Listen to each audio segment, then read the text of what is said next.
Saudara, kita ke informasi lain. Polisi menahan seorang pria yang tega membunuh seorang perempuan yang dimasukkan ke dalam koper di Badung, Bali. Pelaku diduga tersulut emosi karena perkataan korban yang membuat pelaku sakit hati. Peristiwa pembunuhan seorang perempuan yang jenazahnya dimasukkan ke dalam koper terjadi di salah satu indekos di kawasan Kute, Badung, Bali. Korban AA dan pelaku AAR diketahui bertemu lewat aplikasi kencan. Saat bertemu, pelaku merasa sakit hati atas kata-kata korban hingga membunuh korban dan memasukkan jenazah korban ke dalam koper, kemudian dibuang ke semak-semak di Jembatan Panjang, kawasan Jimbaran, Bali. Pelaku telah menyerahkan diri dan kini ditahan di Polsek Kute untuk mempertanggungjawabkan perbuatannya. Kasus pembunuhan dengan modus memasukkan jenazah ke dalam koper kembali terjadi dan kali ini di Bali. Lalu bagaimana untuk pengungkapan dari kasus ini dan penanganan dari pihak kepolisian? Kita tanyakan pada jurnalis Kompas TV Ari Sianipar yang ada di Polsek Kute, Bali. Ari, selamat siang. Saat ini pelaku apakah sudah ditahan di Polsek Kute dan bagaimana kemudian kasus ini bisa terungkap hingga pelaku akhirnya ditahan? Baik, Francisco dan juga saudara, terkait dengan kasus pembunuhan yang dilakukan oleh salah satu pelaku berinisial AAR yang melakukan penganiayaan berat terhadap terhadap korban berinisial RA di Kute, Bali, diawali dari terungkapnya kasus tersebut dari laporan personel piket Polsek Kute yang mendatangi TKP pos di kos.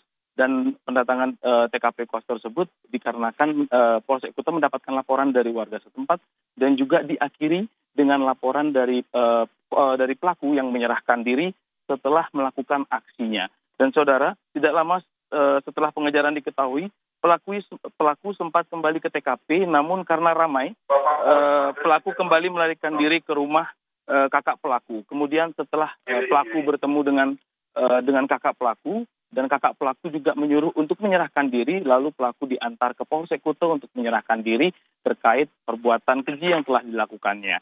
Dan saat ini saudara, pelaku sudah ditahan di Polsek Kute dan sudah dimintai beberapa keterangan terkait apa saja yang sudah diperbuat dan apa saja kronologinya. Dan juga kejadian ini terjadi pada jam 3 malam dan pada akhirnya karena kecurigaan warga kos, akhirnya warga kos melapor ke polsek terdekat, yaitu Polsek Kute, dan juga akhirnya selang tidak berapa lama setelah pengaduan dan pengejaran yang akan dilakukan oleh polisi, pelaku sudah menyerahkan diri terlebih dahulu ke Polsek Kute. Kembali ke Francisco. Kemudian disangkakan polisi pada pelaku tersebut. Baik, untuk pasal yang disangkakan oleh polisi terhadap pelaku, yaitu pasal 338 subsider, pasal 351 ayat 3 KUHP, yang informasi yang kami dapatkan jika pembunuhan ini adanya indikasi dari berencana, maka tuntutannya bisa lebih dari 20 tahun penjara. Namun sampai saat ini masih ada informasi lagi yang kami tunggu terkait dengan press conference yang akan dilakukan nantinya oleh pihak kepolisian, dan polisi juga mengindikasi bahwa tidak adanya perencanaan atau pembunuhan berencana yang dilakukan oleh pelaku, karena sontak hal tersebut merupakan hasil reaksi alamiah yang dilakukan oleh pelaku, saudara. Dan juga polisi saat ini sudah mengamankan beberapa barang bukti dan juga sudah mengolah TKP juga dan melihat TKP, dan di situ ditemukan ada beberapa barang bukti, yaitu yang pertama senjata tajam yang digunakan oleh pelaku, dan juga satu koper warna hitam, dan juga pakaian yang digunakan oleh pelaku dan korban. Lalu ada sepeda motor Honda Beat dan juga HP merek yang dimiliki oleh pelaku dan korban. Francisco. Baik, olah TKP sudah dilakukan dan pengumpulan barang bukti juga sudah dilakukan. Kita akan tunggu bagaimana kronologi lengkap terkait kasus pembunuhan tersebut. Terima kasih Ari Sianipar yang melaporkan langsung dari Badung, Bali.